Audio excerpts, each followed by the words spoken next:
Jangan pernah jadikan perbandingan antara orang kafir yang kita lagi di mata kita, dia lagi melimpah nikmat padanya, dengan orang muslim yang beribadah lalu miskin. Jangan dipertemukan ini secara fasilitas ya. Karena ini nggak pernah kenal masalah halal haram bagi mereka. Dan bisa saja nikmat yang melimpah itu terjadi karena dua hal. Yang pertama, Imam Qurtubi menitik beratkan, kalau ada orang kafir melimpah nikmat padanya, sementara dia tidak meraih hidayah dan tidak berusaha beriman kepada Allah, berarti Allah ingin menghabiskan semua pahala dia di dunia.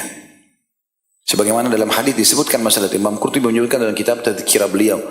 Jadi Allah subhanahu wa ta'ala, kata Nabi SAW, menghabiskan kebaikan orang-orang kafir di dunia. Jadi misalnya dia bakti sama orang tuanya, dia bersedekah, dia senyum sama orang, itu kan dalam agama Allah semuanya baik. Orang kafir itu kan tidak dibobotkan sebagai pahala dia, tapi tetap itu nilainya ibadah, nilainya pahala, nilainya kebaikan, nilainya kebaikan. Allah habiskan semua supaya di akhirat dia nggak ada lagi tidak ada lagi kebaikannya.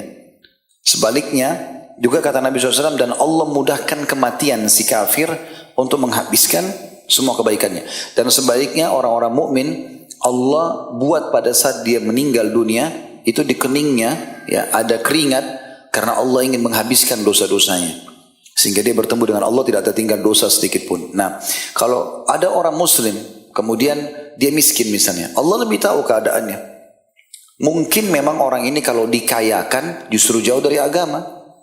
Mungkin dengan keadaan itu dia bisa istiqomah. Banyak orang miskin teman-teman sekalian, dengan gubuk dia tinggal, dengan pakaian cuma berapa lembar, ternyata rajin ke masjid, ibadah. Belum tentu kalau orang ini dikasih rumah di Menteng oleh Allah, mobilnya Alphard, dia mau ibadah, belum tentu.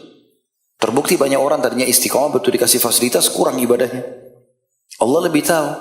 Makanya dalam sebuah hadis sejalan dengan ini, sabda Nabi SAW, Allah berfirman kepada para malaikat pembagi rezeki, lapangkan rezekinya hambaku si fulan, karena kalau lapangkan dia akan makin dekat kepadaku.